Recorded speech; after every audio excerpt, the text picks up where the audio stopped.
It's second-class view of women. Really.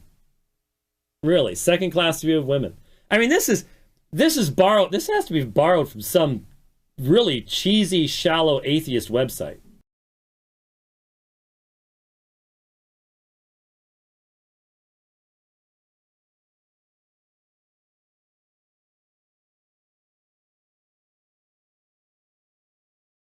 Many people are unaware of what the Bible teaches regarding the status of women. And because they have mostly grown up in Western societies and they're familiar with the laws of the land here, they may think that the norms in Western society actually is what the Bible is all about. Whereas in fact they may be surprised to find out that the Bible does not teach what they are now practicing, and we have to draw their attention to that. If they say, well, look, you have a problem in Islam, your religion cannot be true because women only inherit half as much as their brothers, well then, what will they say about the Bible? Whereas in fact in the Bible, in the book of Numbers, chapter 27, verse number 8, prescribes that in fact, if a woman has brothers, she doesn't inherit anything. If a man dies leaving sons, the sons get all of the inheritance.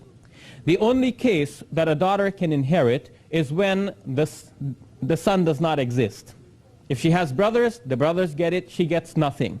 Now many people will complain because in Islam the sister gets half of what her brother gets. I'm just making the comparison very quickly to show that if somebody complains because the woman gets only half of what her brother gets in Islam, what is that person going to say when, according to the Bible, the sister gets nothing if she has brothers? I mean, anybody just throw... It's so easy to put this stuff together, it's impossible to defend it. Husbands, love your wives as Christ loved the church. Well, that's second class, yeah.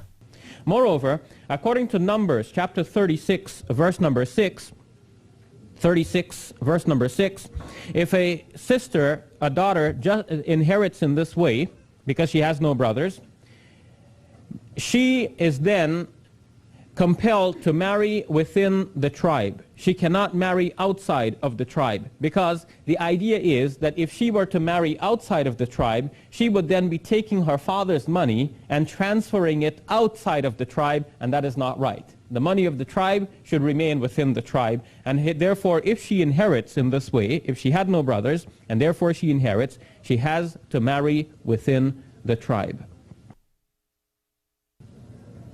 Now, people complain because the witness of the woman in Islam, they say, is worth only half the witness of the man. Now, that's not correctly stated. The witness of a woman in Islam is not half of the witness of the man. And that, again, is not my topic to explain it, but I'm just trying to now make the comparison. But what would those people think if they read the Bible and they realize that the witness of the woman can be entirely cancelled by the witness of men? Or the vow of a woman can be entirely cancelled by the statement of her father or by her husband. We read, for example, in the book of Numbers in chapter 30, verse 6, that if a woman makes a vow while she is still under her father's authority, then her father can cancel that vow when he hears about it. And in the same chapter, the book of Numbers, chapter 30, verse number 14, we read that when the woman is under the authority of her husband, that is when she is in her husband's house, if she makes a vow, as soon as the husband hears about it, the same day he can cancel that vow or he can leave it to stand. Now, of course, if a woman has to live by these rules, it will become impossible for a woman to conduct business because nobody would want to deal with her. If she makes a deal with you, if she makes an agreement with you, her father can break that agreement or her husband can break that agreement, depending on in whose house she happens to be living in at the time.